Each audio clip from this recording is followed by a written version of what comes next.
Researchers are looking into the biological causes of stuttering. Stuttering is a speech problem that causes the speaker to repeat the beginning sound of some words. For centuries, people have feared being judged for stuttering. It is a condition often misunderstood as a psychological problem caused by things like bad parenting or emotional trauma. But research presented at a recent science conference explores its biological causes, genetics, and brain differences.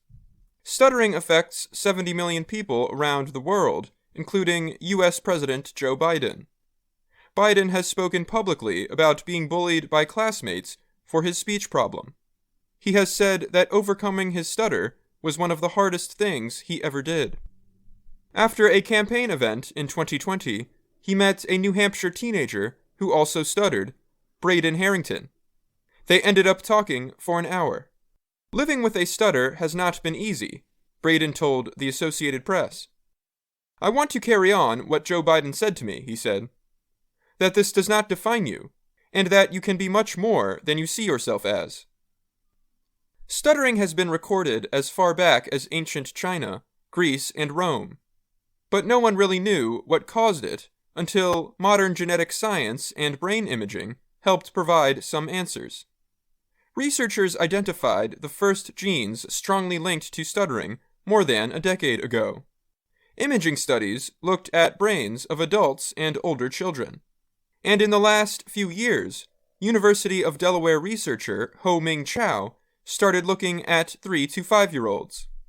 That is around the age many kids begin stuttering, with about 80% outgrowing it. Chow said the imaging shows small brain differences in young children who keep stuttering, compared with those who recover or those who never stuttered.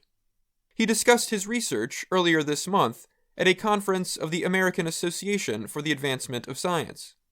For example, Chow and his team found that genetic mutations related to stuttering are linked to structural problems in the corpus callosum and thalamus areas of the brain. The corpus callosum is an area that connects the two sides of the brain and helps them communicate. The thalamus sends sensory information to other parts of the brain. Past research has also linked stuttering to the basal ganglia, a group of brain structures involved in body movements. Though several genes may be involved and the exact genetic causes may vary by child, they probably affect the brain in a similar way, Chow said. Still, many people incorrectly believe that people stutter because they are nervous or suffered childhood trauma. Some also think stutterers could stop if they just tried harder. "We have a long way to go to change such beliefs," said University of Maryland researcher Nan Bernstein-Ratner. Speech therapy is currently the main way to treat stuttering, but the medications now being tested could be approved for stuttering in the next few years. Studies have suggested that stuttering may be related to high levels of a chemical in the brain called dopamine.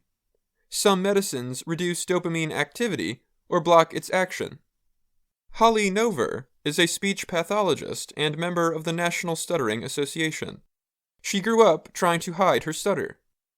Her 10-year-old son, Colton, also has a speech problem. She said many people will surely be interested in trying stuttering medications, but not her. She is happy with her life as it is, and says she has accepted her stuttering. If Colton were struggling and wanted to try medication as a teenager, however, she would be open to the idea. Braden, who is now 14, does not plan to try medication. "Taking medicine is just taking away a part of you, taking away part of your personality," he said.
Hi, thank you for watching. I hope the videos are useful for you. Please subscribe to my channel using the button below.